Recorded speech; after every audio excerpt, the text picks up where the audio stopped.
اعوذ باللہ من الشیطان الرجیم بسم اللہ الرحمن الرحیم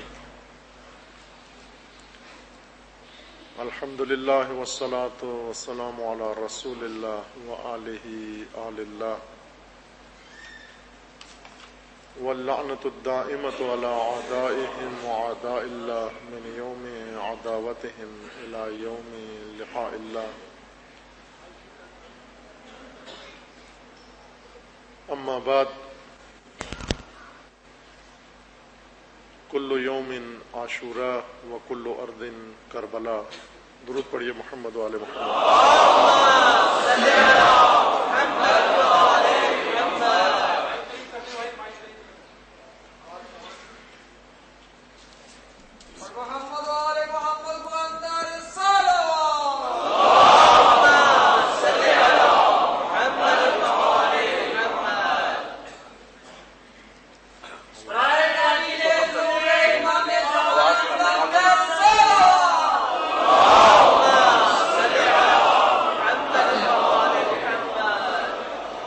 عاشوراء بعنوان مکتب موضوع سخن ہے.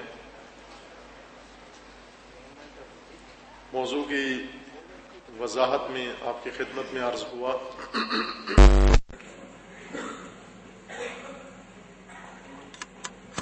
کہ عاشوراء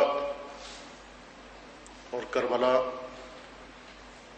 تاریخ کے مطابق ایک واقعہ ہے، لیکن حضرت ثانی زہرا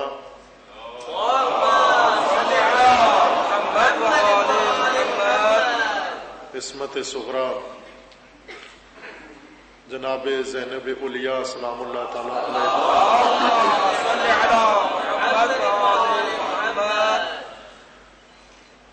اس واقعہ کو ایک عظیم تحریک، نہضت اور ایک بہت کامیاب موومنٹ بنا دیا. ائمہ اطہار علیہ السلام نے حضرت سید ساجدین سے لے کر امام عصر اجل اللہ تعالی فرج و شریف تک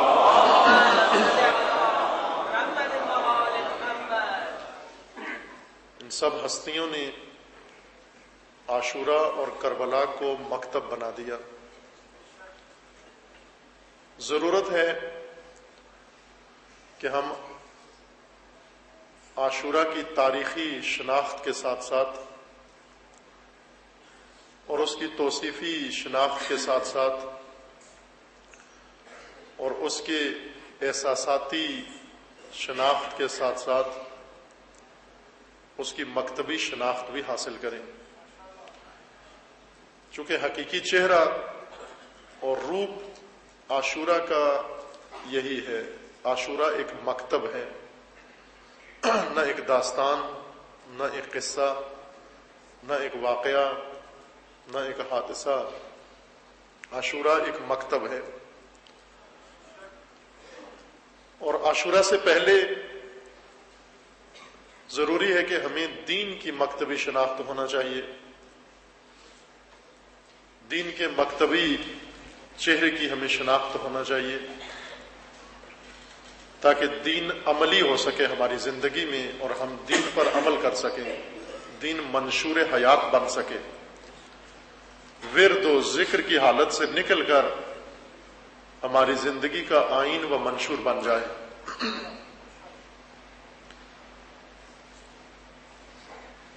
اسی کے لیے ہر عصر کے لیے دین شناس کی ضرورت ہے. فریضہ و وظیفہ ہر دین شناس کا یہی ہے کہ وہ اپنے زمانے، اپنی نسل کے ضرورتوں کے مطابق دین کی مکتبی شناخت کروائے. دین کی مکتبی شناخت پہلے خود کرے، پھر اپنی نسل کو وہی دین سمجھائے، جس کو ہم عام زبان میں مجتہد یا فقیہ کہتے ہیں، حقیقت میں جو دین شناس ہے. کم حضرات و شخصیات ایسی گزری ہیں جنہوں نے دین کو بعنوان مکتب سمجھا بھی ہے اور سمجھایا بھی ہے. ہیں تو زیادہ ہیں، البتہ زیادہ اتنی کہ انگلیوں کی تعداد میں، ایک ہاتھ کی انگلیوں کی تعداد میں، لیکن 3 کا ذکر کرتا ہوں جن کے آثار اور جن کی تعلیمات سے آپ شاید مانوس ہوں یا اگر چاہیں تو حاصل کر سکتے ہیں. سر فہرست حضرت امام خمینی رضوان اللہ تعالی علیہ، اور پھر 2 عظیم و بزرگوار شہید صدر باقر الصدر رضوان اللہ تعالی علیہ اور شہید متحری رضوان اللہ علیہ. یہ 3 شخصیات وہ مجتہد اور دین شناس ہیں جنہوں نے اسلام کو بعنوان مکتب سمجھا بھی ہے اور بعنوان مکتب اسے پیش بھی کیا ہے. اہل سنت میں بھی بعض شخصیات ایسی موجود ہیں جنہوں نے اسلام کا مکتبی مطالعہ کیا ہے. ان کی کوششیں بھی قابل قدر ہیں.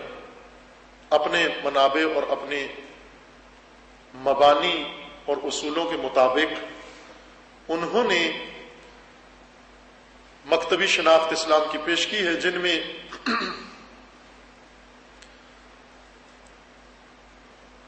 معروف شخصیت پاکستان میں شناختہ شدہ مولانا ابو الاعلی مودودی ہیں، مصر میں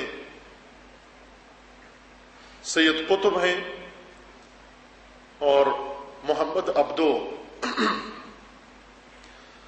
کہ یہ دونوں بھی شاگرد ہیں.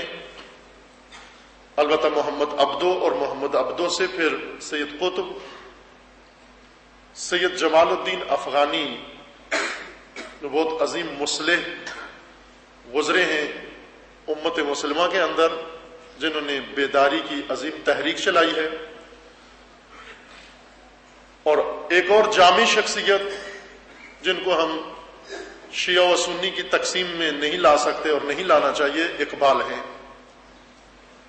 جنہوں نے اسلام کی مکتبی شناخت پیدا کی ہے اور مکتب کے طور پر اسلام کو پہچنوایا بھی ہے، پیش بھی کیا ہے. آئیڈیالوجیکل شناخت، ایک آئیڈیالوجی کے طور پر انہوں نے دین کو سمجھا بھی اور سمجھایا بھی ہے. اور میں اپنے ان عزیز جوانوں سے درخواست کروں گا، سبھی سے، لیکن چونکہ ان کے پاس مطالعے کی زیادہ فرصت ہے بزرگوں کی نسبت، ان سے خواہش کروں گا کہ اہتمام کریں، اہمیت دیں، وقت نکالیں اسلام کی مکتبی شناخت کے لیے. وہ شناخت جو پہلے سے ہمارے ہاں موجود ہے، پھر اس کا موازنہ کر لیں انسان اسلام کی مکتبی شناخت اور غیر مکتبی شناخت کے ساتھ. آپ کو بہت فاصلہ نظر آئے گا. مکتبی دین اور غیر مکتبی دین میں اتنا فاصلہ ہے جتنا اقبال کے بقول کربلا اور خانقاہ میں ہے. اتنا فاصلہ آپ کو مکتبی اور غیر مکتبی دین میں نظر آئے گا. مکتبی دین یا مکتبی شناخت دین کی ہر عصر کی ضرورتوں کا جواب ہے، انسان کی ہر ضرورت کا جواب ہے. لیکن غیر مکتبی شناخت میں ثواب ہے، تعبد ہے، تقدس ہے، معنویت ہے، لیکن سرگردانی ہے، حیرت ہے، ہوتے ہوئے کچھ بھی نہیں ہے بھی اور نہیں بھی. یعنی دین ہے بھی اور دین نہیں بھی. دین کے ذریعے سے کوئی مشکل حل نہیں ہوتی.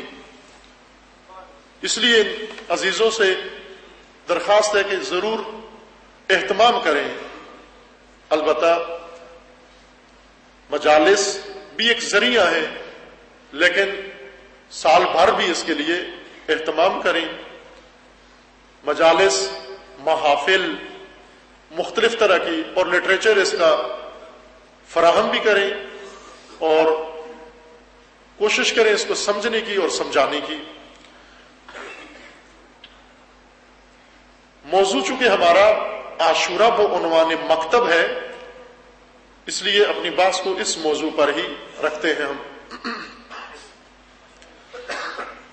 عاشورہ حادثے کے طور پر تو ہمیں معلوم ہے، واقعہ کے طور پر ہمیں معلوم ہے، عاشورہ ایک جنگ کے طور پر تو ہمیں معلوم ہے، یا ذکر کیا جاتا ہے، بتایا جاتا ہے۔ عاشورہ میدان مصائب و میدان غم کے طور پر تو ہمیں معلوم ہے، میدان شہادت کے عنوان سے ہمیں معلوم ہے۔ وہ عاشورہ بنو امیہ کی جانب سے ستم کے میدان کے طور پر بھی ہمیں معلوم ہے، ظلم کے طور پر بھی ہمیں معلوم ہے۔ ہر ایک نے عاشورہ کو ایک رنگ دینے کی کوشش کی، ایک عنوان دینے کی کوشش کی۔ ابن خلدون نے ایک عنوان دیا اس عاشورہ کو، انہوں نے اس کو ایک خاندانی اور قبائلی جھگڑا قرار دیا، بعضوں نے اس کو سیاست اور اقتدار کی کشمکش قرار دیا، بنو امیہ نے اس کو بنو امیہ کی فتح و کامیابی اور نصرت کا رنگ دینے کی کوشش کی۔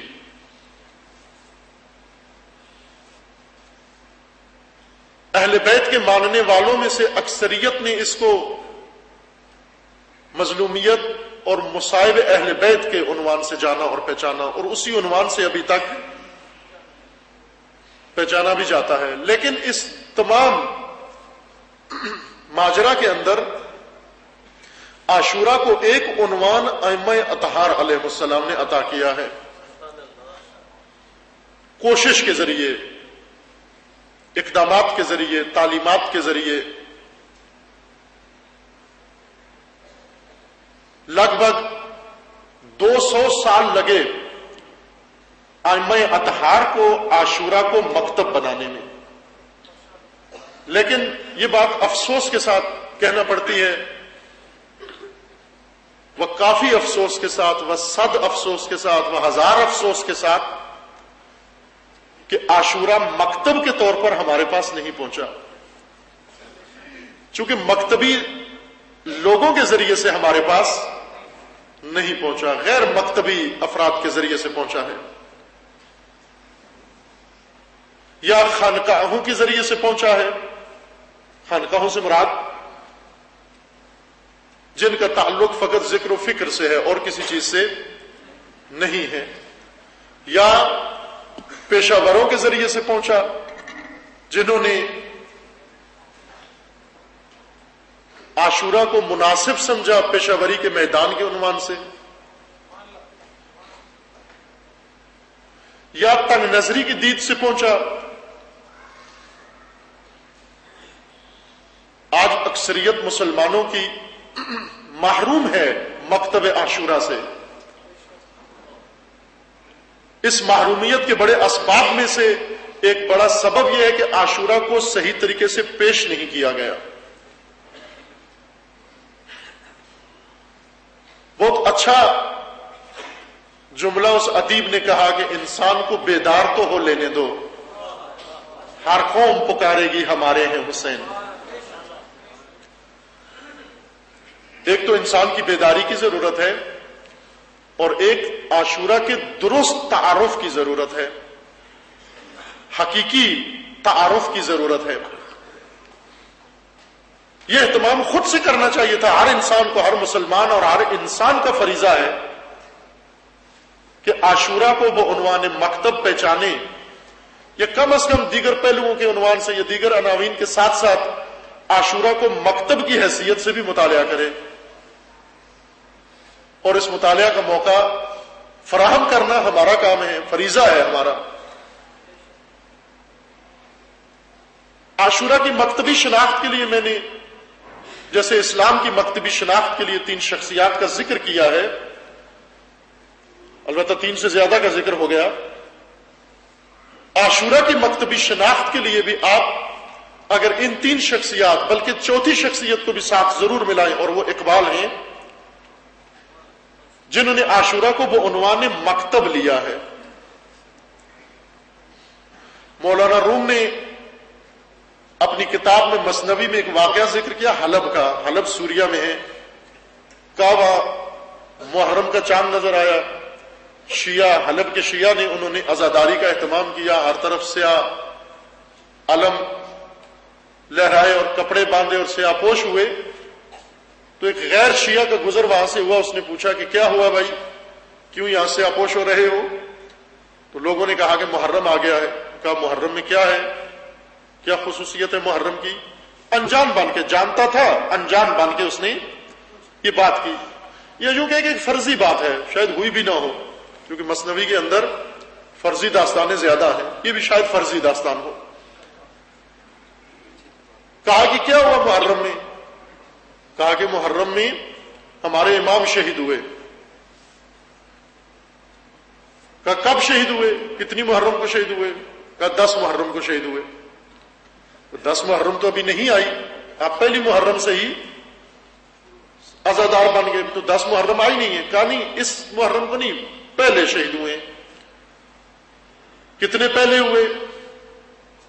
کہا پہلے شہید ہوئے، اطلاع ابھی ملی آپ کو؟ کہا نہیں، اطلاع بھی پہلے کافی عرصے سے ہے، نہیں کہ آج اطلاع ملی ہے ہمیں، یہ شہادت کی اطلاع ہمیں پہلے سے ہے۔ کہا کب سے ہے؟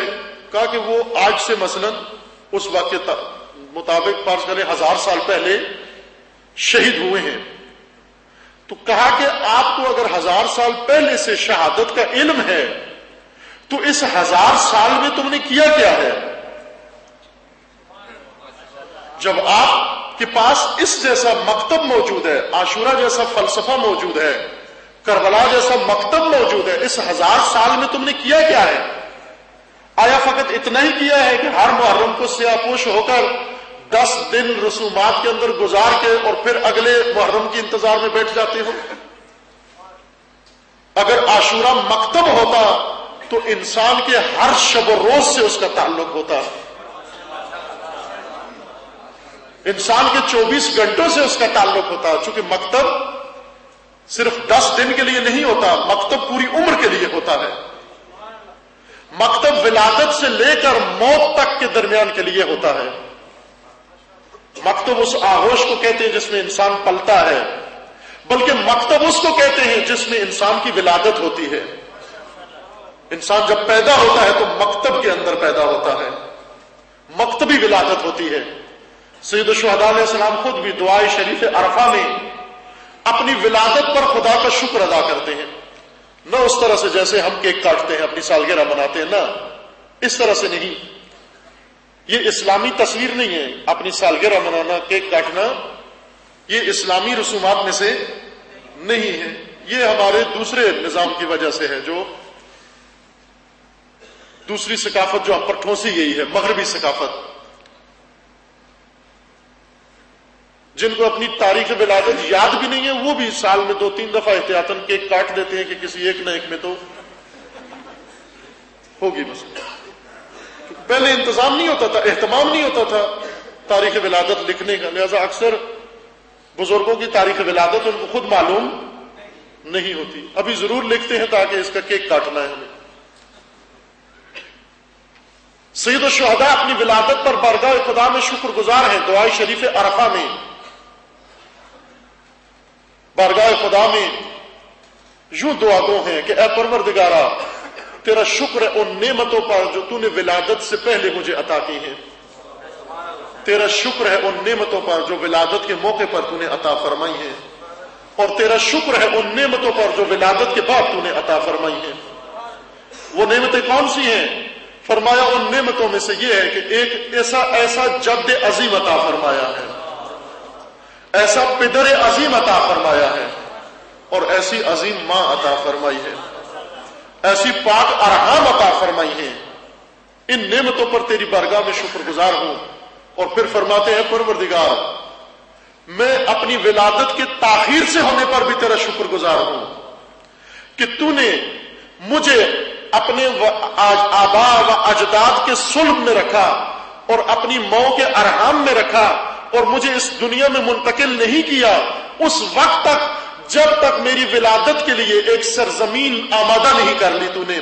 اس سرزمین سے کفر و شرک کا سایہ پاک نہیں کر دیا تو نے، اس سرزمین کے اوپر پرچم توحید نہیں لہرا دیا تو نے، اور اس سرزمین کے اوپر حکومت اسلامی برقرار نہیں کر دی تو نے، اس وقت تو نے میری ولادت کو انجام نہیں دیا، اس نعمت پر میں تیری بارگاہ میں شکر گزار ہوں۔ حضرت امام علی مقام صلوات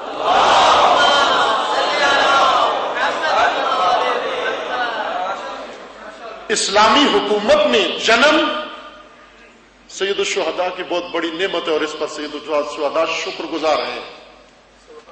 توجہ سے سنیں، سید الشہداء کے وہ پیروکار جو چاہتے ہیں کہ بچے کی نیشنلٹی کے لیے ضرور یہ کسی مغربی ملک میں پیدا ہو، امریکہ میں پیدا ہو، کسی امریکی ملک کے اندر پیدا ہو، شادی کر کے فوراً جاتے ہیں، اگر بچے کی علائم ظاہر ہونا شروع ہو جائے کہ 6 مہینے بعد ولادت ہونی، ابھی سے ویزا لے کے روانہ ہو جاتے ہیں کہ یہ اس سرزمین پر، اس دھرتی پر وجود میں آئے۔ سید الشہداء کیا فرماتے ہیں؟ اے پروردگار، تو نے مکہ میں میری ولادت نہیں کی، کیوں کہ مکہ میں اسلامی نظام نہیں تھا، کعبہ تو تھا، تیرا حرم تو تھا، لیکن تیرے حرم کے اوپر حکومت اسلامی کا سایہ نہیں تھا۔ کون یہ بات کر سکتا ہے؟ وہی بات کر سکتا ہے جس کو اسلام مکتب کے طور پر معلوم ہے۔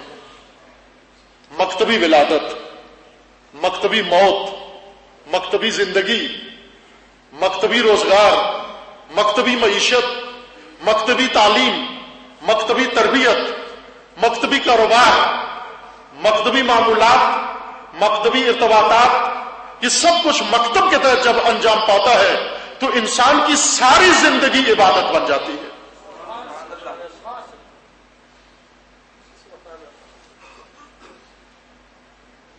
لیکن مکتب کے بغیر اگر دین کو دیکھیں، ہم کسی بھی نظام میں رہ کر نمازیں پڑھتے رہیں، جنت تو جائیں گے۔ یزید حکومت کر رہا ہو یا یزید کا باپ حکومت کر رہا ہو، ہم تو جنت چلے جائیں گے۔ کیوں کہ یزید کے زمانے میں بھی ہماری نماز تو نہیں چھوٹی۔ سید الشہداء کیا فرماتے ہیں کہ جب یزیدی حکومت کا سایہ، آمریت کا سایہ، استکباریت کا سایہ تمہارے سروں پر قائم ہو اور اس میں تم نمازیں پڑھو یا عزاداریاں کرتے رہو، چونکہ تمہارا دین مکتبی نہیں ہے، پہلے مکتب تمہیں کہے گا کہ اپنے سر سے منحوس سایہ ختم کرو، اپنے حرم کو آزاد کرو، اپنی سرزمین کو آزاد کرو، یزیدیت کے منحوس سائے سے باہر نکلو، اسلامی حکومت کا سایہ تمہارے سروں پر قائم ہو، اس کے اندر جب تم حج کرو گے وہ حج خدا کو قبول ہوگا، اس کے اندر نماز پڑھو گے وہ نماز خدا کو قبول ہوگی۔ سید الشہداء نے کیوں حج کے احرام کھولے اور کھول کے مکہ سے باہر چلے گئے اسی دن جس دن امت حج کرنے کے لیے گئی؟ کیوں کھولے؟ اس لیے کہ وہ حج مکتبی نہیں تھا، غیر مکتبی اسلام کا حج تھا۔ سید الشہداء جو خود امام مکتب ہیں، جو خود مکتب ساز ہیں، سید الشہداء خود مجسم مکتب ہیں، حسینیت ایک مکتب کا نام ہے۔ بعض اوقات سوال پوچھتے ہیں کہ امام خمینی رضوان اللہ علیہ نے یہ سب کچھ کہاں سے سیکھا؟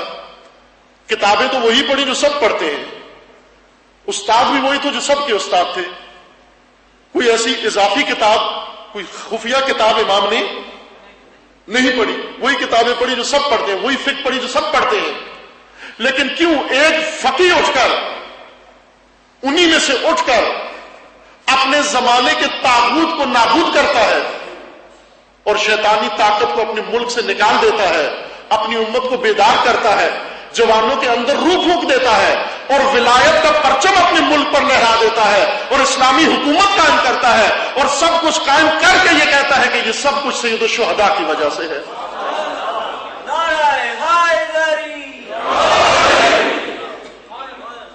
سب سید الشہداء کی وجہ سے ہے۔ آخر ہم بھی تو حسین حسین کرتے ہیں، باقی بھی تو حسین حسین کرتے ہیں، بلکہ کچھ تو ایسے ہیں وہ یہ سمجھتے ہیں کہ صرف ہم ہی ہیں حسین حسین کرنے والے، کوئی اور ہے ہی نہیں ہے، گویا انہوں نے حسین کو اپنے نام لکھوا لیا ہے۔ نہ، اگر حسین کی مکتبی شناخت ہو جائے، قرآن کی مکتبی شناخت ہو جائے، عاشورہ کی مکتبی شناخت ہو جائے، اس مکتبی اسلام سے انقلاب نکلتا ہے، اس سے حکومت نکلتی ہے، اس سے سسٹم نکلتا ہے۔ اس سے عزت نکلتی ہے، اس سے کرامت نکلتی ہے، اس سے شرف نکلتا ہے۔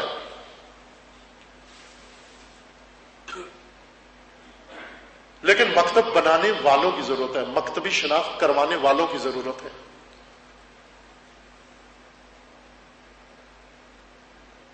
سید الشہداء جس طرح سے شکر کرتے ہیں، توجہ فرمائیے، جملہ میں نے بارہا عرض کیا ہے، نعمتوں کو پہچانے۔ دعائے عرفہ نعمت شناسی کا منشور ہے کہ کس طرح اللہ کی نعمتوں کی پہچان۔ ہم سنتے ہیں بیٹی ہو تو یہ نعمت نہیں ہے، بیٹا ہو تو نعمت ہے، ٹھیک ٹھاک ہو تو نعمت ہے، بخار ہو جائے تو نعمت نہیں ہے، اگر آج سود ملا تو نعمت ہے، نہیں ملا تو نعمت نہیں ہے۔ ہم ان نعمتوں میں الجھے ہوئے ہیں، ہمارے نزدیک ساری نعمتیں سمٹ کر چنے اور چاول کے اندر جمع ہو گئی ہیں۔ لیکن سید الشہداء نے دعائے شریف عرفہ میں نعمتوں کو بتایا کہ یہ نعمتیں ہیں، ان پر ہم اللہ کے شکر گزار ہیں۔ ان عظیم نعمتوں میں سے ایک نعمت اس پر شکر کر رہے ہیں کہ پروردگارہ تیرا شکر کہ میں حکومت اسلامی کے زمانے میں پیدا ہوا۔ تو سید الشہداء سے سیکھا کیا ہم نے؟ اگر نعمت سید الشہداء سے سیکھ لی ہے تو اپنے زمانے کی نعمت کی پہچان کریں اور پھر سید الشہداء کی طرح شکر کریں۔ شکر حسینی کیا ہوتا ہے؟ شکر حسینی یہ ہے کہ اے خدا تیرا شکر ہے، وہ ہزار شکر ہے، تیرے شکر کے قابل نہیں ہیں ہم اس نعمت پر کہ تو نے ہمیں عصر خمینی میں پیدا کیا۔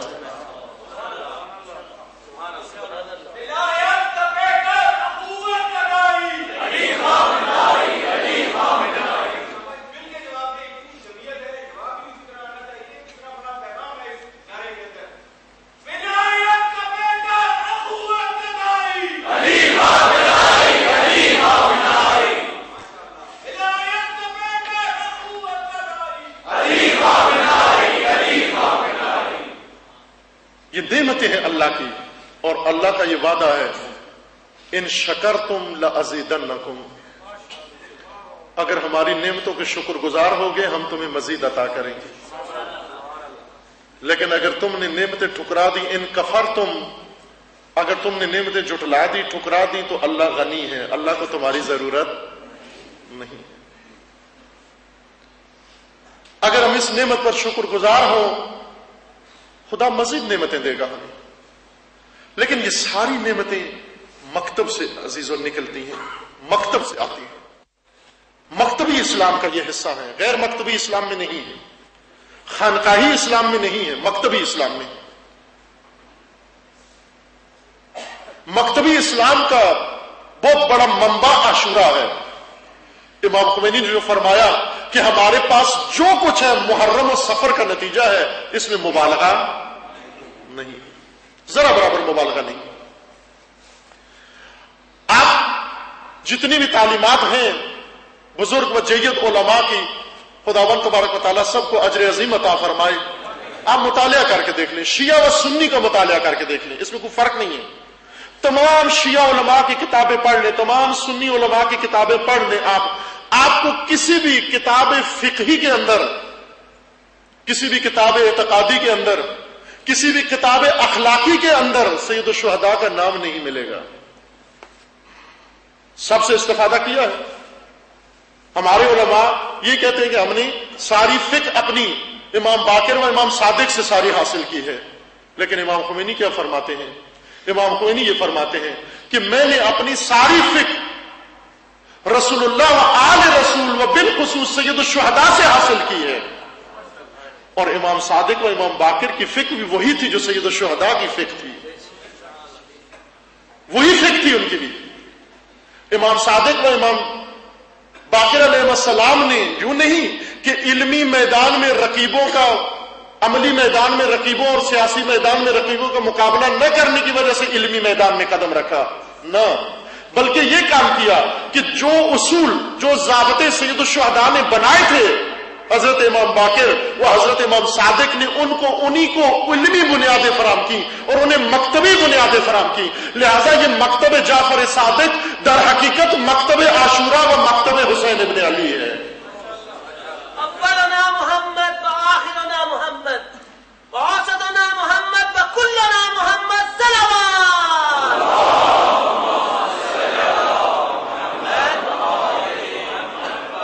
نہیں کہ ان ائمہ کی فقہ کچھ الگ ہے، سید الشہداء کی فقہ کچھ الگ ہے.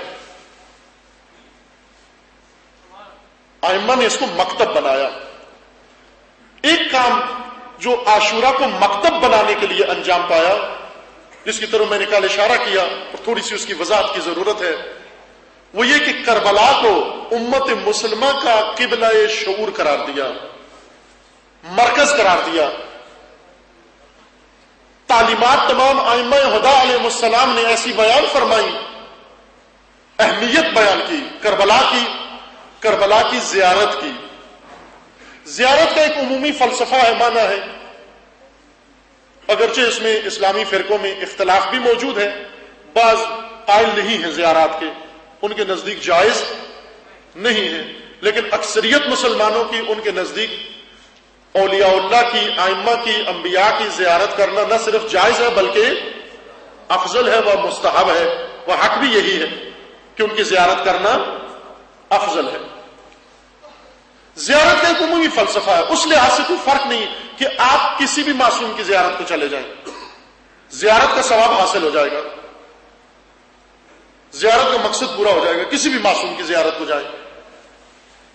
لیکن سید الشہداء کی زیارت، مزار کربلا صرف ایک زیارت کا مرکز نہیں کہ آپ جائیں، زیارت نامہ پڑھیں، دعا کریں، حاجات مانگیں اور اس کے بعد واپس آ جائیں،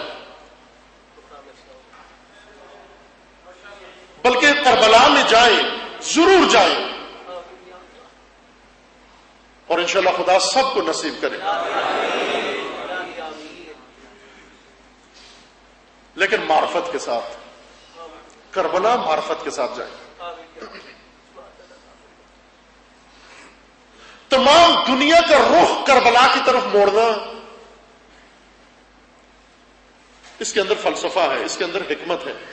سید الشہداء سے پہلے آپ کے برادر ارجمند جناب حسن مجتبی شہید ہو چکے تھے، آپ کے والد گرامی شہید ہو چکے تھے، اس سے پہلے رسول اللہ رحلت کر چکے تھے، ان کے مزار موجود تھے. اتنی تاکید ان بزرگوں کے، ان عظیم ہستیوں کی زیارت پر نہیں ملتی جتنی عاشورہ کی، جتنی کربلا اور سید الشہداء کی زیارت کی تاکید ملتی ہے. اس کو نہ لے آئے فرقی جھگڑے کے اندر، زیارت کے اس ابتدائی مفہوم کے اندر کہ قبر پر جانا اور قبر کے اندر دفن شخصیت کو پکارنا اور اسے حاجت مانگنا اور اسے اپنی رفع حوائج کرنا، اس سطح تک نیچے نہ لے آئیں زیارت سید الشہداء کو. چونکہ سید الشہداء کی زیارت کو ائمہ نے ایک اور مفہوم کے تحت بیان کیا ہے. یہ کام حاجت مانگنا ہر قبر پہ جا کر ہو سکتا ہے، ہر مزار پر جا کر ہو سکتا ہے. آپ اولیاء اللہ کا واسطہ دیں، مقربین الہی کا واسطہ اللہ کو دیں، خدا ان کے توسط سے انسان کی حاجتیں پوری کر دیتا ہے. حاجت جہاں بھی مانگے پوری خدا کرتا ہے. یوں تو نہیں کہ ہماری حاجتیں جو ہم ائمہ کے مزاروں پہ مانگتے ہیں وہ خدا پوری کرتا ہے، لیکن جو داتا صاحب پر مانگتے ہیں ان کی کوئی اور پوری کرتا ہے، وہ بھی خدا ہی پوری کرتا ہے. اور پڑوس میں جو بتوں کے سامنے حاجتیں مانگتے ہیں وہ بھی خدا ہی پوری کرتا ہے. لیکن خدا نے کہا ہے کہ تم جو مانگو دوں گا تو میں، لیکن مانگنے کا ڈھنگ بھی سیکھو. انسانوں کی طرح مانگو، بندوں کی طرح مانگو، جس طرح بندگی ہوتی ہے اس طرح سے مانگو، جو میں نے طریقہ بتایا ہے اس طرح سے مانگو.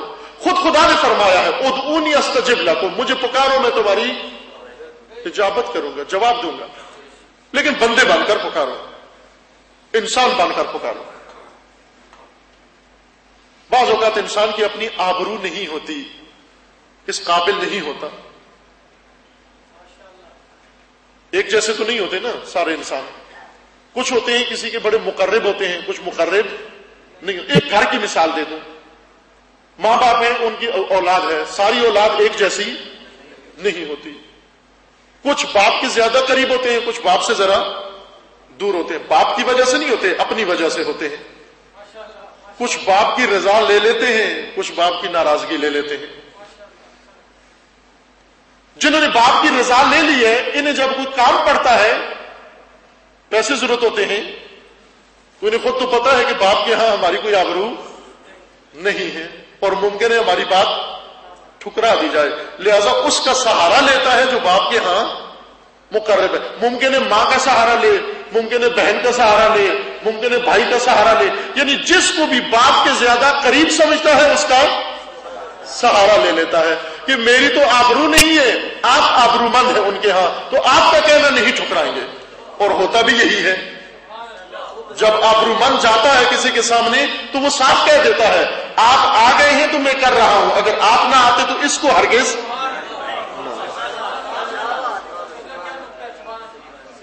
آپ کی وجہ سے کر رہے ہیں, ورنہ اس کی کوئی آبرو نہیں, اس کی کوئی آبرو نہیں. البتہ ہمیں کوشش کرنا چاہیے ہر ایک خدا کے ہاں آبرو مند ہو. یہ عزت جو گلی کوچوں میں ہم نے بنا رکھی ہے یہ عزت نہیں. عزت وہ ہے جو صاحب عزت کے ہاں ہے, جو اللہ کے ہاں عزت ہے, وہ عزت حقیقی ہے. اگر یہاں چارچے میں سلام کرتے ہیں یہ عزت نہیں ہے. عزت وہ ہے جو رب العزت کی بارگاہ میں کسی کو حاصل ہے, وہ عزت بنائیں. بی بی نے جب دربار یزید میں خطبہ دیا تو یزید کو انہی الفاظ سے پکارا, اے یزید تو یہ سمجھتا ہے کہ تخت پہ خود بیٹھ کر ہمیں رسیوں میں باندھ کر اور ہمیں غلاموں کی طرح یہاں کھڑا کر کے تو یہ سمجھتا ہے تو نے ہمیں ذلیل کر دیا, خود عزیز ہو گیا ہے, تجھے عزت و ذلت کا نظام معلوم نہیں ہے. عزت وہ ہے جو خدا کی بارگاہ میں عزت ہے.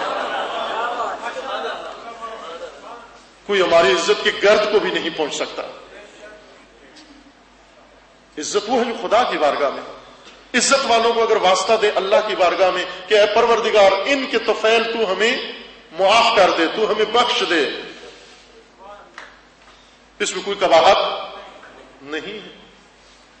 جو بھی مانگتا ہے خدا دیتا ہے, ہر ایک کو خدا دیتا ہے, لیکن درست طریقے سے مانگے انسان.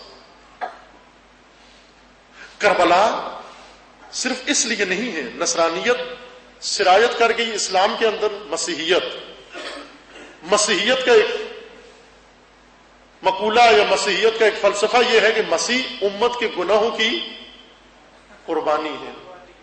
امت جتنے گناہ کرے, گناہ کرنے سے پہلے ہی امت مسیح رہبر کفارہ گناہ امت بن چکے ہیں.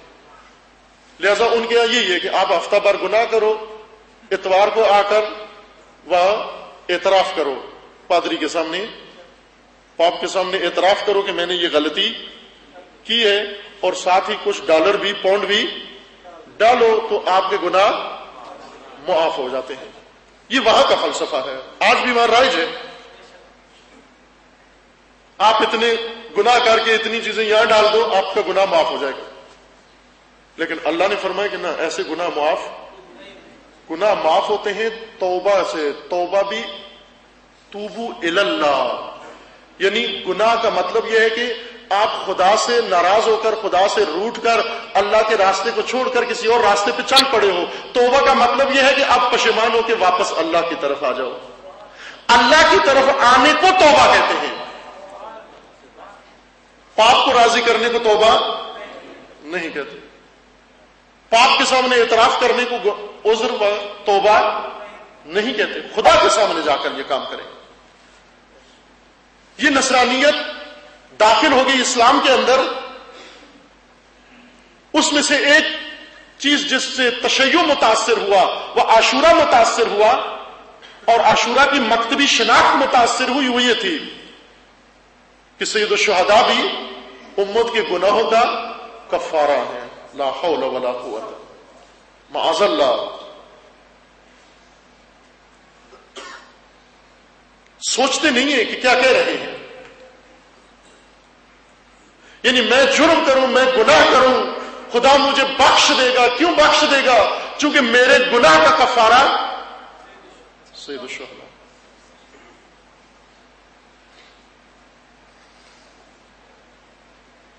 کربلا کی زیارت کا فلسفہ صرف حاجتیں مانگنا نہیں ہے.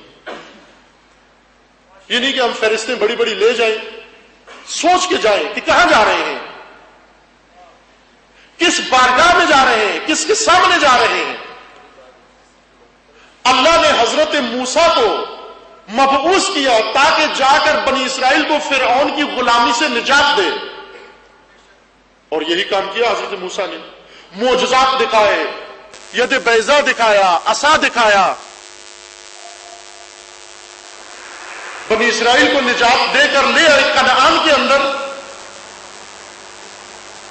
مصر سے فرعون کی غلامی سے استقبال سے نجات دے کر لے آئے کنعان کے اندر۔ کنعان میں آ کر قوم موسیٰ نے راہبر کے ساتھ حشر کیا کیا، موسیٰ کے ساتھ حشر کیا کیا؟ موسیٰ کو دی ٹوکری، یہ میں آزاد الفاظ میں ترجمہ قرآن کا کر رہا ہوں، موسیٰ کو دی ٹوکری اور یہ کہا کہ موسیٰ لن نصبر یا موسیٰ لن نصبر علی طعام واحد فادع لنا ربک یخرج لنا مما تنبت الارض من بقلها وقثائها وفومها وعدسها۔ اے موسیٰ ہم من و سلوہ کھا کھا کے تھک چکے ہیں، اب اپنے پروردگار سے جا کر کہو کہ جو سبزیاں زمین اگاتی ہے وہ ہمارے لیے فراہم کرے، ہمارے لیے خیار لے کر آؤ، ہمارے لیے کھیرے لے کر آؤ، ہمارے لیے ٹماٹر پیاز لے کر آؤ، ہمارے لیے آلو لے کر آؤ۔ آخر خدا نے موسیٰ کو کس لیے مبعوث کیا تھا؟ موسیٰ کو مبعوث کیا تھا تاکہ تمہیں غلامی و محکومی سے نکال کر عزت و سرفرازی عطا کرے، لیکن جب غلام قوم کے ہاں موسیٰ جیسا رہبر آ جاتا ہے تو وہ غلامانہ ذہنیت سے ہی موسیٰ کے سامنے اپنے مطالبات رکھتے ہیں۔ پہلے یہ تو دیکھو کہ ہم کس کے سامنے ہیں، کس سے مطالبہ کر رہے ہیں، کیا مانگ رہے ہیں۔ اگر جاتے ہو کسی بارگاہ میں جا کر کیا طلب کرو وہاں سے؟ جب سید الشہداء کی بارگاہ میں جاتے ہو، سید الشہداء کی بارگاہ سے جا کر طلب کرو کہ اے پروردگار، جس طرح سے اس زمانے کا یزید اور اس زمانے کی یزیدیت سید الشہداء کے توانا ہاتھوں سے نابود ہوئی اور خون سید الشہداء سے غرق ہوئی، اسی طرح سے ہمارے زمانے کے یزیدوں کو بھی غرق فرما۔ پہلے دیکھو کس بارگاہ میں کھڑے ہوئے ہو، چھوٹی چھوٹی حاجتیں لے کر جانا، یہ بھی دیکھو کس شان میں، کس بارگاہ میں ہو۔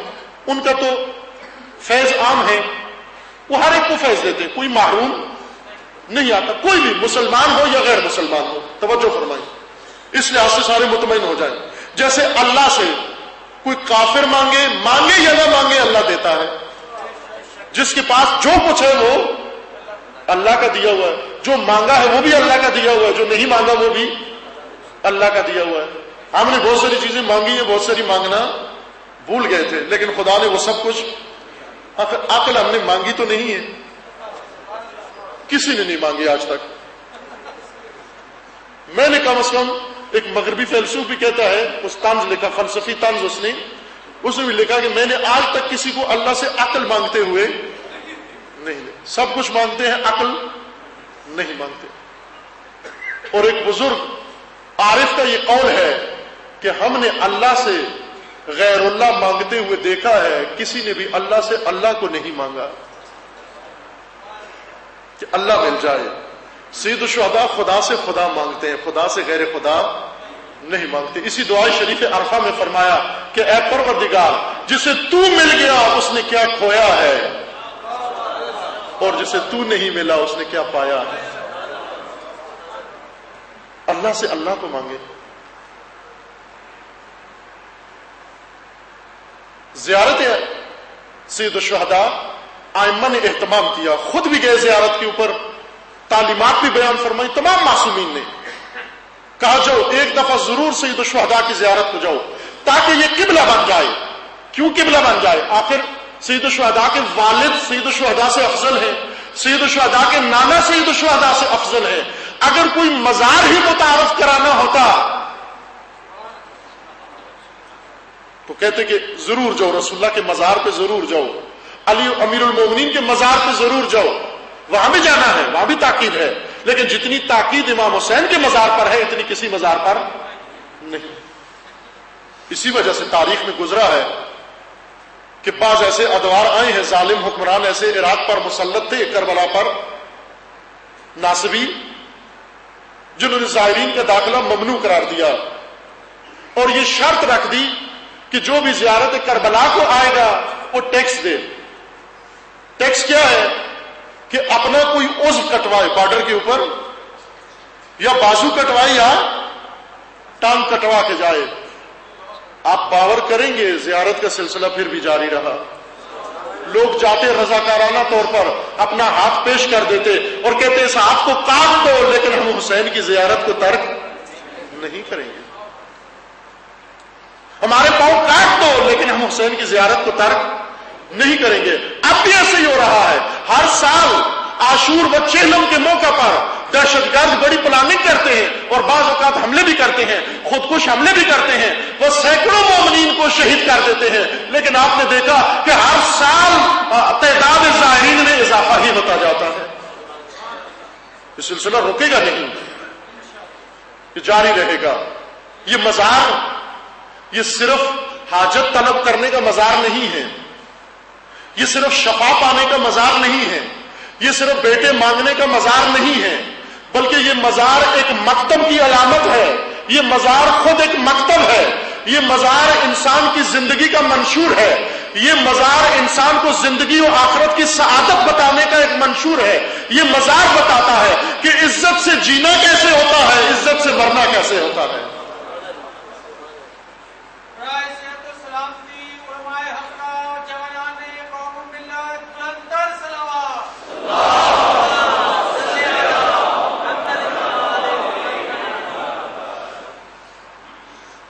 بڑی حکمت کے تحت ہوا, اس کے لیے بڑی قربانیاں دی گئی.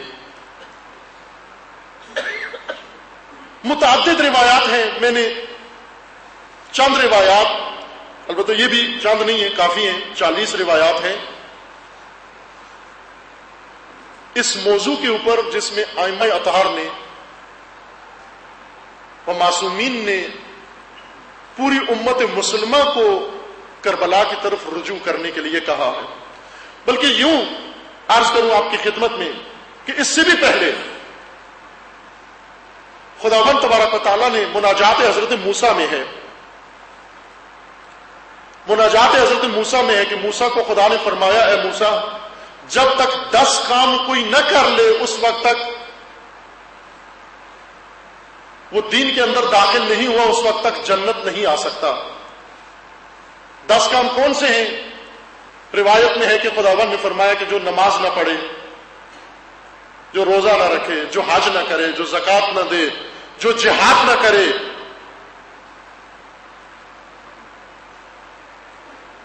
اس وقت تک وہ جنت میں نہیں آ سکتا. 9 چیزیں ذکر کرنے کے بعد 10ویں چیز عجیب مناجات موسیٰ میں موجود ہے کہ خدا نے موسیٰ کو فرمایا کہ 10ویں چیز عاشورہ ہے. حضرت موسیٰ علیہ السلام کے بارے میں کہ اے موسیٰ 10ویں چیز عاشورہ ہے. موسیٰ نے پوچھا پروردگارا یہ 9 چیزیں تو سمجھ میں آ گئی ہیں لیکن 10ویں معلوم نہیں, یہ 10ویں چیز معلوم نہیں ہے. تذکرہ کن کا ہو رہا ہے؟ نماز کا, روزے کا, حج کا, زکوٰۃ کا, جہاد کا. اس تذکرے کے اندر امر بالمعروف نہی عن المنکر کا, اور اس تذکرے کے آخر میں 10ویں چیز عاشورہ ذکر کیا جاتا ہے.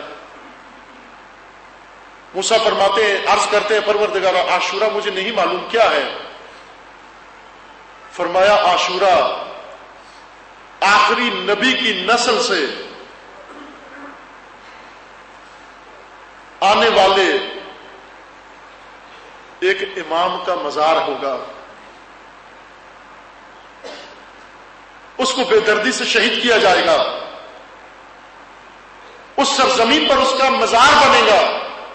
جب تک کوئی امت وہاں نہیں جائے گی, کربلا میں نہیں جائے گی, نجات نہیں پا سکتی. اب موسیٰ عاشورہ میں جانا ضروری ہے.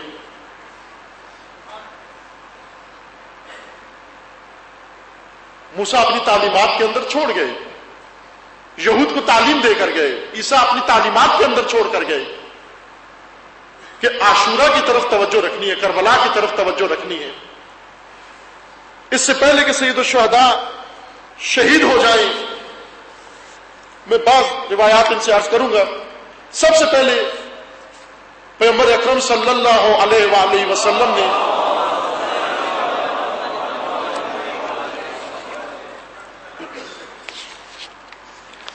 محمد وآل محمد صلی اللہ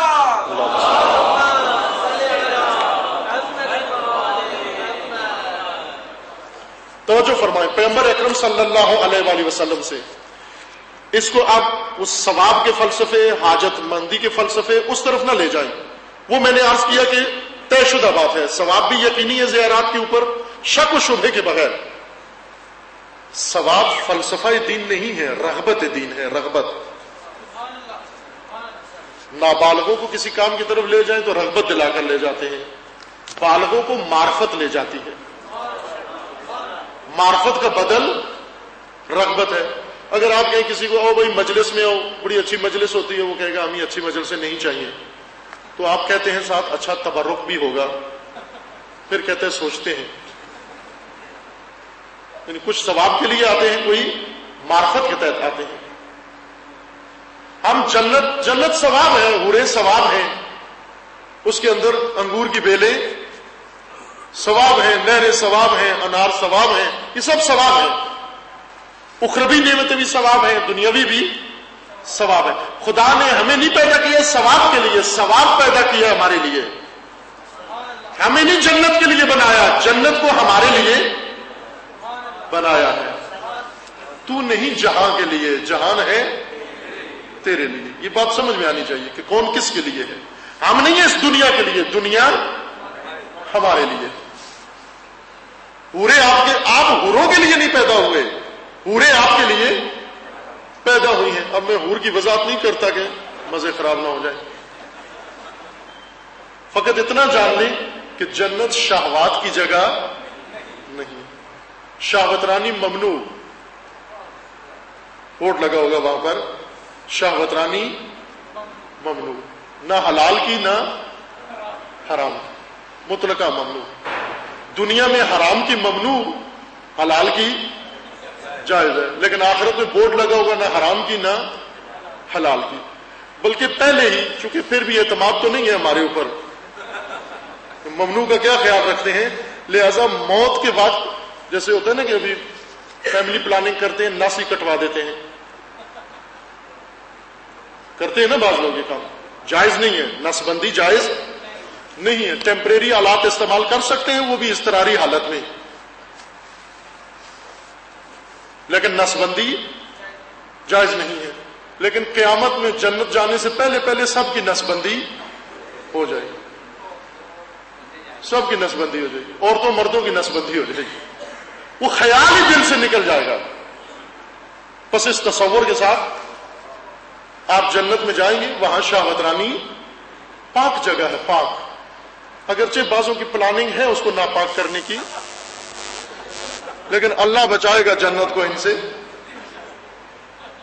وہاں پاکیزہ لوگوں کی جگہ ہے. جنت پاک مقام ہے، پاکیزہ لوگوں کے لیے ہے.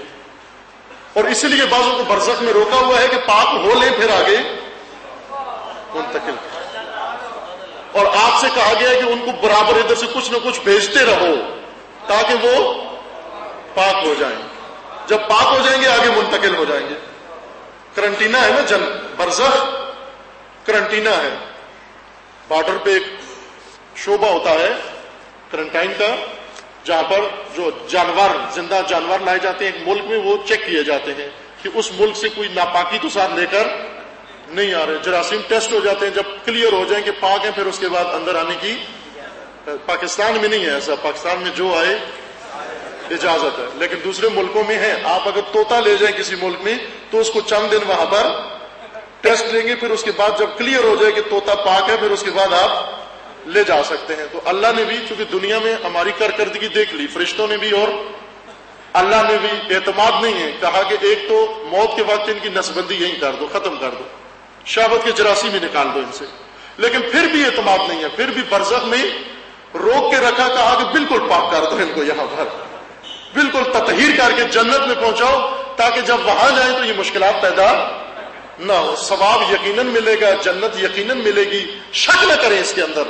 اور جو حاجت اولیاء اللہ کو اور ائمہ اطہار کو واسطہ قرار دے کر آپ اللہ سے مانگے، شک نہ کریں کہ وہ حاجت آپ کی پوری ہوگی. لیکن ائمہ کو خدا نے ہماری حاجت روائی کے لیے پیدا نہیں کیا، ہماری نجات کے لیے پیدا کیا، بڑے ہدف کے لیے پیدا کیا.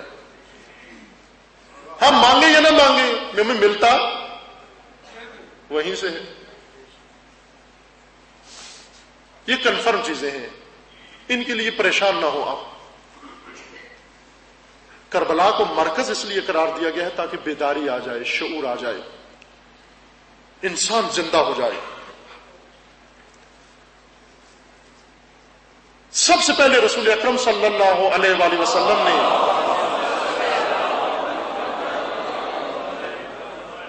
اپنی امت کا رخ کربلا کی طرف موڑا.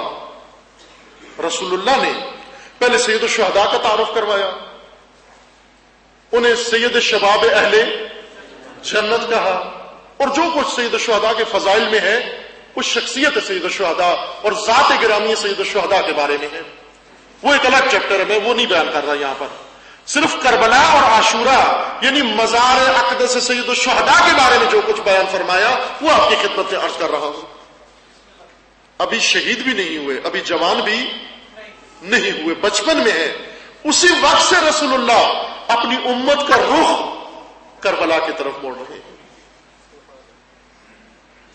کربلا جاؤ، امت اگر رسول کی کربلا آ گئی اسے مدینہ بھی سمجھ میں آ جائے گا.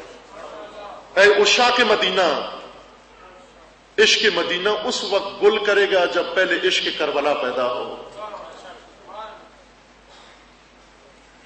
حسین کے عشق کے بغیر رسول کا عشق مکمل نہیں ہوتا. انقلاب کے اوائل میں ان انقلابی جوانوں نے ایک نعرہ بنایا تھا، بہت خوبصورت تھا، بے عشق خمینی نہ توان عاشق مہدی شد. خمینی کے عشق کے بغیر کوئی مہدی کا عاشق نہیں ہو سکتا. بے عشق خمینی نہ توان عاشق مہدی شد، بے عشق حسین نہ توان عاشق رسول شد. اس لیے کہ تمام مخلوق کی معشوق شخصیت رسول ہے، وہ رسول کا معشوق حسین ہے. رسول کا معشوق حسین ہے.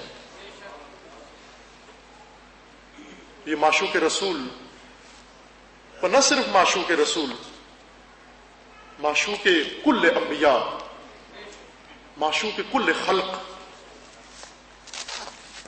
پہلی حدیث رسول اللہ صلی اللہ علیہ وآلہ وسلم سے میں حوالے کربلا کے بارے میں، شخصیت سید الشہداء نا کربلا کے بارے میں. اور یہ ذہن میں رکھنا ہے کہ ہمیں کیوں ادھر بھیجا جا رہا ہے، کیوں بھیجا جا رہا ہے. اگر پاکستانی فوجیوں کو ان لوگوں کی قبروں پہ بھیجا جائے جنہوں نے نشان حیدر لیا ہے، اس کی کیا معنی ہوگی؟ اس کی معنی یہ ہوگی کہ آپ کی بخشش ہو جائے، آپ کو ثواب مل جائے. یہ بڑے کلندر تھے جنہوں نے نشان حیدر لیا ہے، جانا چاہیے نا ان کی قبروں پر. آپ بھی جائیں، جانا چاہیے. یہ دلیر لوگ ہیں، یہ واقعی شجاع ہیں، اور شجاع کسی بھی قوم کا ہو اس کا احترام کرنا چاہیے، چونکہ شجاع کہیں بھی ہو ہے علی کے قبیلے سے.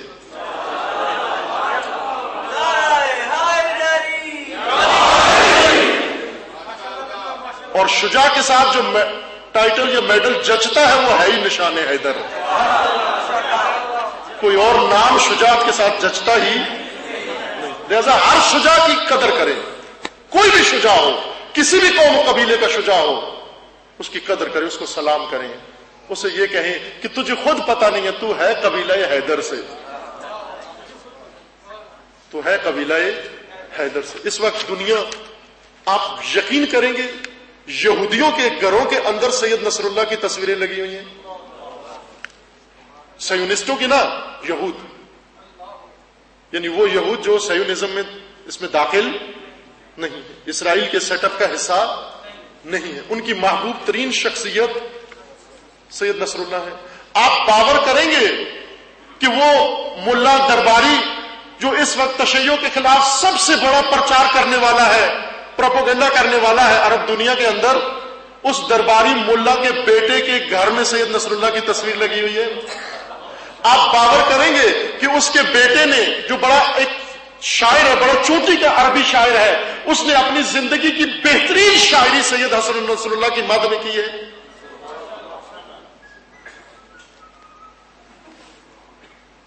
دنیا میں کہیں بھی چلے جائیں، جہاں کوئی باضمیر انسان رہتا ہے، سید نصر اللہ اس کے دل میں رہتا ہے. اور سید نصر اللہ کے دل میں علی خامنئی رہتا ہے. شجاع ہر جگہ قابل احترام ہے، کسی بھی قوم و نسل کا ہو، شجاع کو ضرور سلام کریں، اس کی قدردانی کریں۔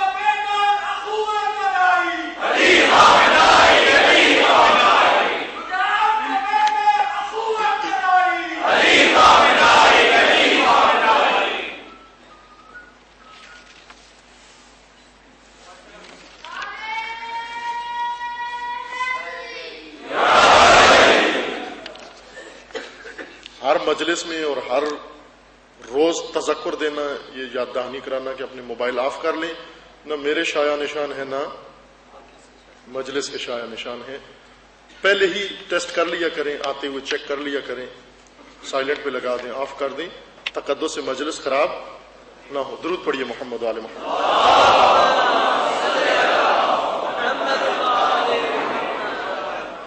حدیث ہے عن النبی صلی اللہ علیہ وآلہ وسلم قال وہی اطہر بقاع الارض واعظمها حرمتا وانها لمن بطح الجنہ۔ کربلا کون سی سرزمین ہے؟ رسول اللہ فرماتے ہیں کہ کربلا وہ سرزمین ہے جو پاک ترین نقطہ روئے زمین پر کربلا ہے۔ احترام کے لحاظ سے سب سے محترم ترین سرزمین کا ٹکڑا کربلا ہے، اور فرمایا کہ کربلا بہشت کے دالانوں میں سے، میدانوں میں سے ایک بڑا میدان ہے۔ یہ آپ کی خدمت میں عرض کرتا چلوں حدیث کو سمجھنے کے لیے۔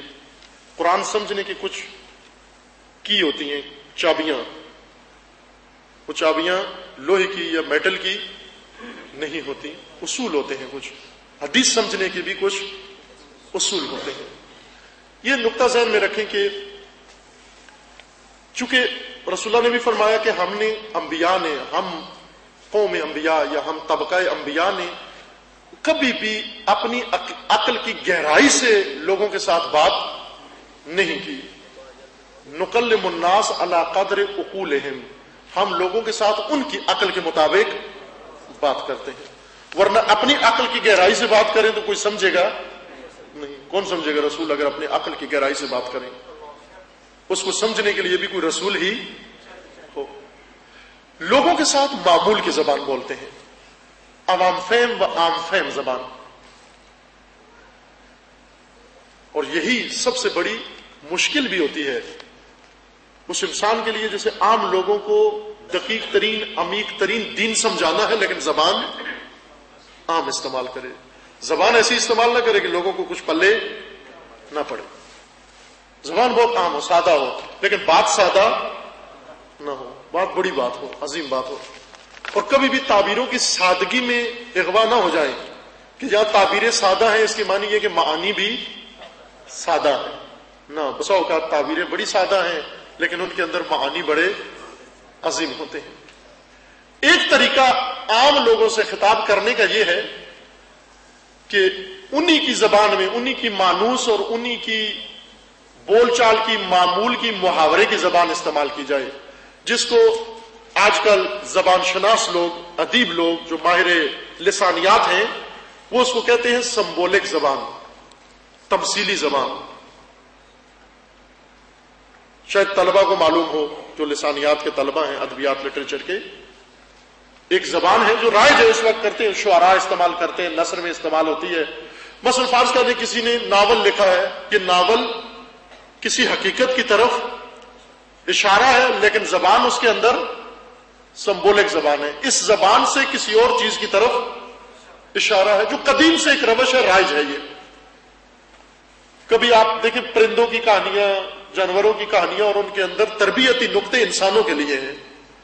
بہترین کتابیں اخلاق کی ہمارے علماء نے لکھی ہیں جو پرندوں کی زبان میں ہے، جیسے نا طوطے کی کہانی، چین کا طوطا، یہ بہت عمیق کہانی ہے۔ کبھی توفیق ہو میں آپ کی خدمت میں یہ کہانی بیان کروں، سنی ہوئی تو سب نے ہے، سمجھی ہوئی نہیں۔ چین کا طوطا بہت دقیق کہانی ہے، بڑی عمیق کہانی ہے۔ اگر یہ ہمیں سمجھ میں آ جائے خدا شاہد ہے، اس قدر لطف اندوز ہوں گے آپ اس کہانی سے. اور یہ قرآن کی کہانی ہے، یہ کہانی قرآن کی کہانی ہے. قرآن نے بھی اسی طرح سے کیا. یہ چین کے طوطے کی کہانی، اب چین کا لفظ قرآن میں نہیں ہے لیکن مضمون وہی ہے. یعنی جس نے بھی اس زبان میں یہ کہانی بیان کی ہے مطلب قرآن سے لیا ہے، اس نے مفہوم قرآن سے لیا ہے. پرندوں کی زبانی یا حیوانات کی زبانی. ایک بہت معروف ادیب ہے اور عارف بھی بڑے، فرید الدین شیخ عطار، فرید الدین عطار نیشاپوری، انہوں نے کتاب لکھی ہے منطق الطیر، پرندوں کی بولیاں. اس کے اندر انہوں نے وہی جو کچھ قرآن میں لکھا ہوا ہے یا جو کچھ انبیاء انجام دے رہے ہیں انہوں نے پرندوں کی زبان سے بیان کیا ہے. یہ بیان کر رہا ہوں تاکہ ذہن ذرا کھل جائیں بات سمجھنے کے لیے. چند پرندے انہوں نے لکھے کہ ہدہد، ہدہد یا ہدہد ہی کہتے ہیں نا اس کو، یہ جو درختوں میں سوراخ کرتا ہے، چوٹیں لگاتا رہتا ہے جنگل میں، وہ پرندہ جو حضرت سلیمان نے جس کو بھیجا تھا تخت زلیخا کے لیے پیغام دے کر، ہدہد. یہ ہدہد ہے. ہدہد جاتا ہے پرندوں کے اندر. پرندے بہت سارے ہیں، کوے ہیں، طوطے ہیں، گدے ہیں، چڑیا ہیں، فاختائیں ہیں، کبوتر ہیں، یہ سارے پرندے ہیں. اور ہدہد جاتا ہے ان کو جا کر کہتا ہے کہ تم، یعنی ہر پرندہ اپنے جنگل میں، اپنے باغ میں، اپنے کھیت میں، علاقے میں چر چگ رہا ہے. کوئی انڈوں پہ بیٹھا ہوا ہے، کوئی بچوں پہ بیٹھا ہوا ہے، کوئی تولید نسل کر رہا ہے، کوئی کھیتوں میں چر رہا ہے، کوئی پرواز کر رہا ہے، کوئی کیا کر رہا ہے، گھونسلوں میں بیٹھا ہوا ہے، کوئی گھونسلہ بنا رہا ہے. یہ سارے مشغول ہے کاموں میں. اتنے میں ہدہد آ جاتا ہے ان کے پاس. اب سنیں، توجہ کریں، بتائیں گے آپ کہ یہ کیا چیز ہے.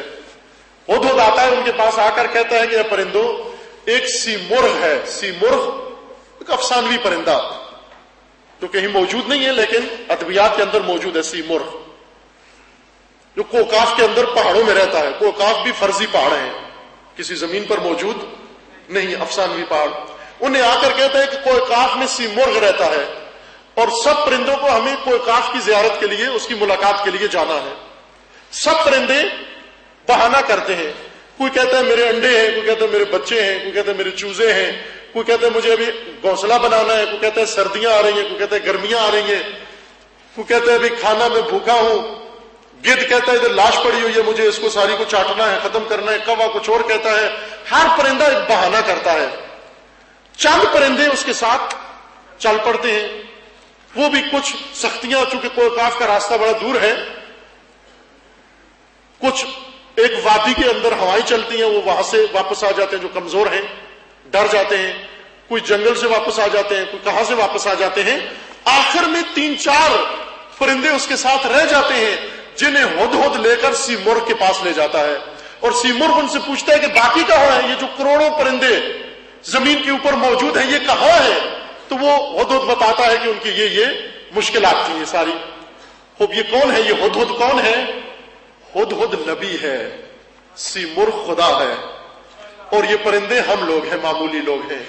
کوئی اپنی دکان پہ بیٹھا ہوا ہے، کوئی اپنی فیکٹری پہ بیٹھا ہوا ہے، کوئی اپنے کھیت میں بیٹھا ہوا ہے، کوئی اپنے بچوں کی پرورش کر رہا ہے، کوئی گھر بنا رہا ہے، کوئی معیشت بنا رہا ہے. اور یہ نبی آ کر ان کو کہہ رہے ہیں کہ اے مخلوق، تم گھونسلوں کے لیے پیدا نہیں ہوئے، تم خدا کے لیے پیدا ہوئے ہو. انا للہ و انا الیہ راجعون. لیکن ہم کہتے ہیں ابھی تو ہمارے کام کاج رہتے ہیں، ابھی تو ہماری دکانیں رہتی ہیں، ابھی تو ہماری معیشت رہتی ہے، ابھی تو ہم نے یہ کام نہیں کیا. یہ ساری چیزیں بہانہ کر کے اور آخر میں اس ہدہد کے ساتھ اگر جاتے ہیں تو 72 تن کربلا میں پہنچتے ہیں.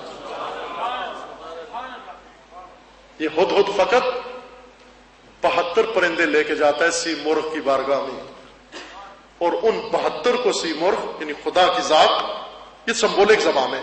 مثال دے رہا تھا، یہ سمبولک زبان کیا ہوتی ہے، تمثیلی زبان کیا ہوتی ہے. اور ان 72 کو خدا نے قبول کر لیا. یہ 72 جو ظاہراً مر گئے لیکن خدا نے ان کو زندہ کر دیا. قیامت تک اگر کسی نے زندگی سیکھنی ہے انہی 72 سے سیکھے. یہ شہداء ہیں اور جس کی بارگاہ میں شہید ہوئے ہیں وہ سید الشہداء ہیں. اس طرح سے یہ سمبولک زبان ہے. یہ روایات کے اندر استعمال ہوئی ہے یہ زبان، احادیث کے اندر ہے. ہماری بولی بیان کی گئی ہے لیکن مقصود کچھ اور ہے۔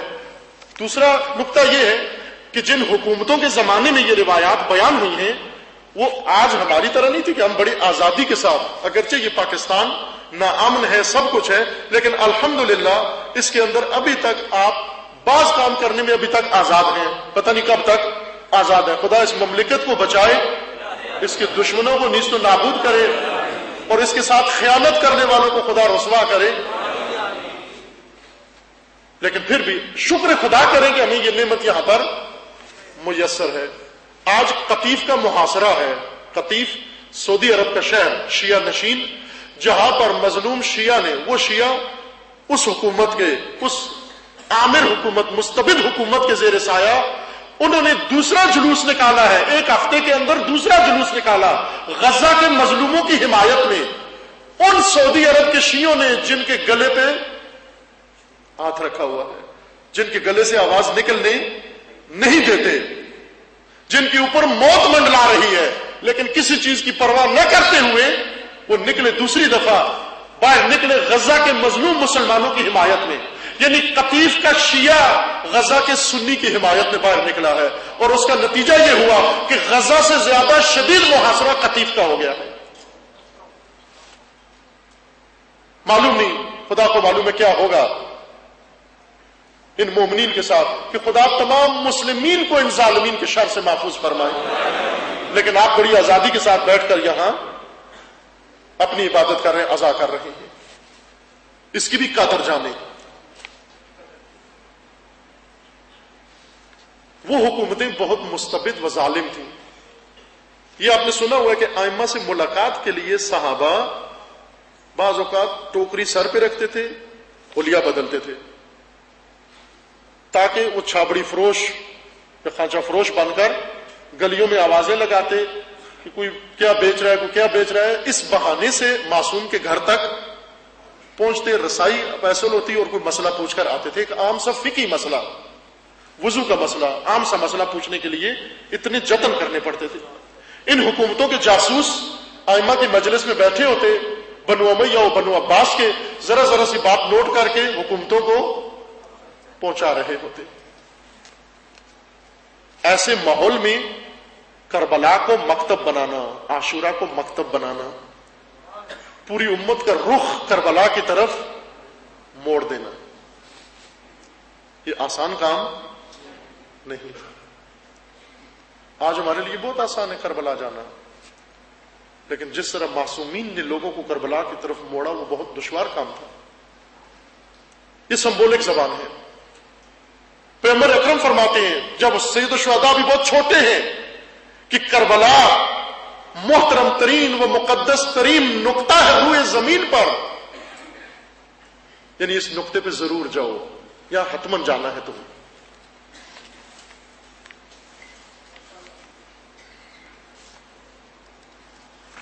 دوسری حدیث رسول اللہ صلی اللہ علیہ وآلہ وسلم سے، یقبر ابنی بارض یقال لہا کربلا، یہ میرا بیٹا، سید الشہداء کی طرف اشارہ کیا، یقبرو یعنی قبر بنے گی، مزار بنے گا، ابنی یہ میرے بیٹے کی قبر، بارض یقال لہا کربلا اس سرزمین پر بنے گی جسے کربلا کہتے ہیں۔ ہی البقعۃ التي كانت فيها قبة الاسلام نجى الله التي عليها المؤمنين الذين آمنوا مع نوح في الطوفان۔ اللہ اکبر، توجہ سے سنیے اس حدیث کو۔ رسول اسلام فرما رہے ہیں ابھی واقعہ کربلا پیش نہیں آیا، چونکہ عاشورہ ایک نسل کے لیے نہیں، قیامت تک آنے والی بشریت کے لیے کعبہ ہے، قبلہ ہے، قبلہ شعور ہے۔ حسین کشتی نجات ہے امتوں کے لیے، امت کا رخ موڑا اس طرف۔ ہم نے مناظروں میں ڈال کر، ہم نے کوڑے بنا کر، ہم نے فضول میں لوگوں کو دشمنی اہل بیت کے سرٹیفکیٹ دیے، صرف اپنی مجلس چمکانے کے لیے، صرف چند نعرے سننے کے لیے بےہودہ کام کیا، کہ جو لوگ محب حسین تھے انہیں ہم نے دشمن قرار دے کر بھگا دیا اپنی مجلسوں سے۔ کوئی مسلمان دشمن اہل بیت نہیں ہے، کوئی یہ دہشت گرد گروہ مسلمان نہیں ہے، یہ انسان بھی نہیں ہے، ان کو مسلمانوں کے زمرے میں نہ لائیں۔ میں بارہا عرض کر چکا ہوں، اہل سنت کی موجودگی میں بھی عرض کیا ہے، اہل سنت کو اپنا مذہب بھی بچانا چاہیے، اپنی ساکھ بھی بچانی چاہیے، اپنا عقیدہ بھی بچانا چاہیے، اور اس دہشت گرد گروہ سے اعلان لا تعلقی کرنا چاہیے، اعلان کر دیں کہ ہمارا ان سے کوئی تعلق نہیں، ان کا ہم سے کوئی تعلق نہیں۔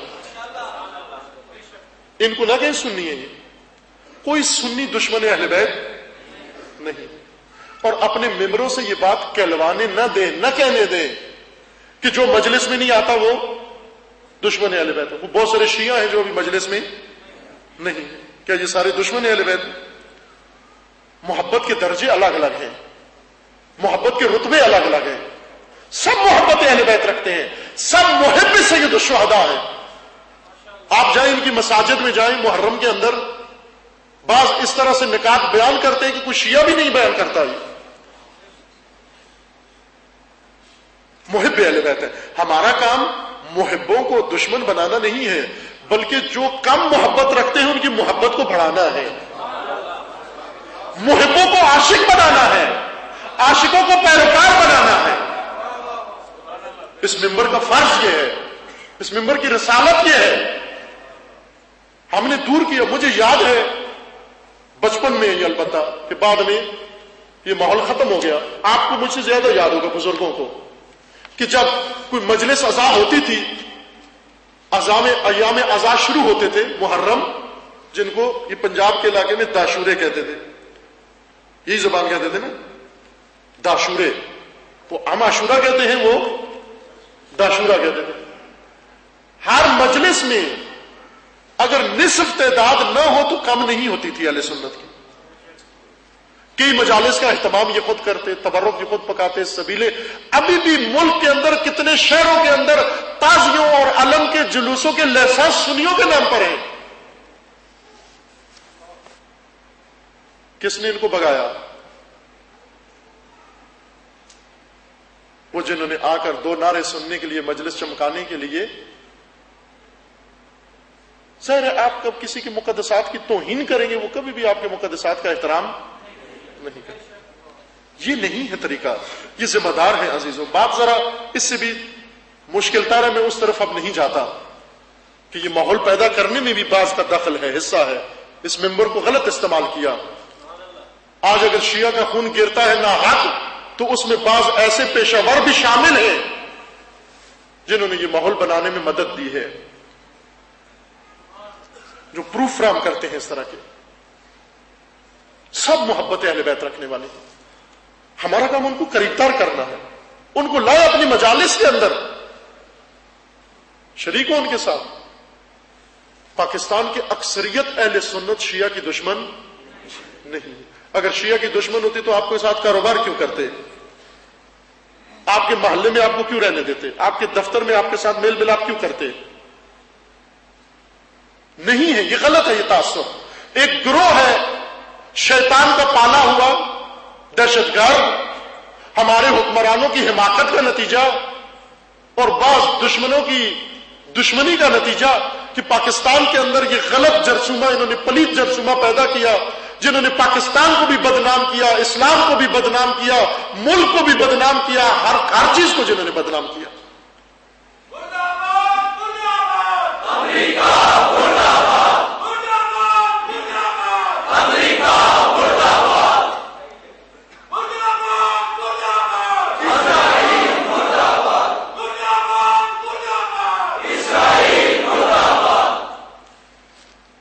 ہمارا کام ان کو لانا ہے اس طرف۔ تمام جہان اسلام، امت مسلمہ کو راہ نجات آپ کی کربلا ہے۔ اے مسلمانوں، اے شیعہ، اے سنی، آپ کی نجات تنہا کربلا کے اندر ہے، کربلا کے بغیر بچ نہیں سکتے ہو آپ۔ لیکن نہ وہ کربلا جو خطیب اور ذاکر نے پیش کی ہے، جو کسی پیشہ ور نے پیش کی ہے، وہ کربلا جو رسول پیش کر رہے ہیں۔